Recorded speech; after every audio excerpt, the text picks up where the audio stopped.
je crois que je pense que la motivation est certainement quelque chose de très... On a beaucoup d'idées sur le lien avec le narcissisme. Freud a écrit beaucoup de choses là-dessus et sur la motivation pour lui. Je pense que c'est assez juste pour les femmes, liée au fait de fabriquer un bébé pour fabriquer un objet qui permette l'amour narcissique. Donc un croisement du narcissisme et de l'amour d'objet. И Фройд рассуждает о мотивации. Для него вообще много у нас может быть идей относительно того, что это такое мотивация. И кажется, что для Фройда мы можем со справедливостью сказать, что мотивация к рождению детей связана с нарциссизмом, потому что такое рождение ребенка это некое... Для чего создается ребенок? Чтобы для удовлетворения, конечно, нарциссизма и для того, чтобы создать объект для любви собственной. И таким образом в этой мотивации перекрещивается и нарциссизм, и объектная любовь. Mais peut-être qu'en fait, c'est deux choses différentes. L'envie d'avoir un bébé et de faire un bébé. И возможно, что нам следует различать все-таки желание иметь ребенка и желание делать ребенка. Et dans le fond, peut-être effectivement, faire un bébé, la motivation pour ça, oui, je crois que ça a à voir avec le mystère de comment on fait un bébé.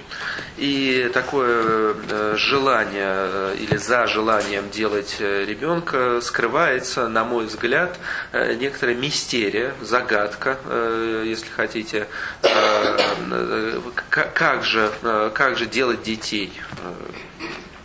Et peut-être que la question des théories sexuelles infantiles n'est qu'une façon des psychanalystes de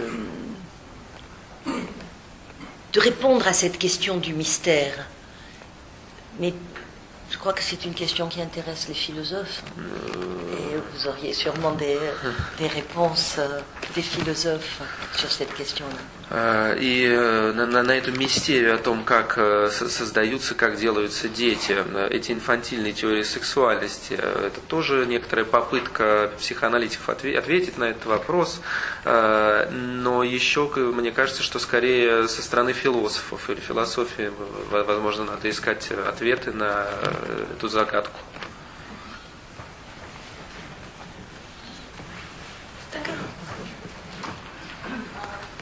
Вчера вы достаточно подробно рассказали о том, что как выглядит de la psychose maternelle après quelques jours de la naissance de nouveau-né, mais c'était pas la psychose maternelle, mais la folie maternelle. Oui. La folie maternelle. И что это считается нормой? Et qu'on a compris ça comme une norme. Но мы можем наблюдать, Mais nous что pouvons нам observer приходят не только матери, но и родственники этих que детей, chez nous, on vient aussi les proches, les parents de la mère qui est inquiété par l'état de santé de la mère. Но согласно Винникоту мы знаем, что очень важное окружение, в котором находятся матери. Selon Winnicott, nous savons que c'est l'environnement de la mère qui est très important. И вот в связи с этим такой вопрос. Et alors, la question, c'est le rôle et la fonction du père au moment de naissance du bébé, d'atténuer la folie maternelle, qui est le rôle du père. Peut-être pour le père, c'est une autre façon d'un rôle impossible. Dans la société française actuelle, les choses, je ne sais pas comment c'est chez vous, mais les familles sont très très isolées, beaucoup, très éloignées souvent de leurs parents. Для отца такое испытание тоже предполагает некую совершенно невозможную роль, которую ему необходимо сыграть. Я не знаю, как у вас, но у нас во Франции семьи живут очень изолированно. Это означает, что они очень далеко находятся от своих собственных родителей. Et beaucoup de choses qui reposaient, je crois, traditionnellement sur l'entourage familial sont maintenant uniquement sur les épaules du père. И то, что обычно, традиционно возлагалось на плечи всего окружения семейного, сегодня, видимо, ложится исключительно на плечи отца. Et je vous disais hier, on sait, ça c'est très cohérent, les travaux de recherche et de statistiques avec les hypothèses psychanalytiques qu'on peut avoir sur le rôle déterminant de l'entourage, donc de la fonction contenante, et c'est bien sûr au premier plan l'entourage affectif. И вчера я приводил вам данные статистики, которые, оказывается, очень связаны и с данными психоаналитического опыта, и подтверждают важность этого контейнера, окружения, и прежде всего эмоционального или аффективного контейнера, в котором происходит развитие ребенка.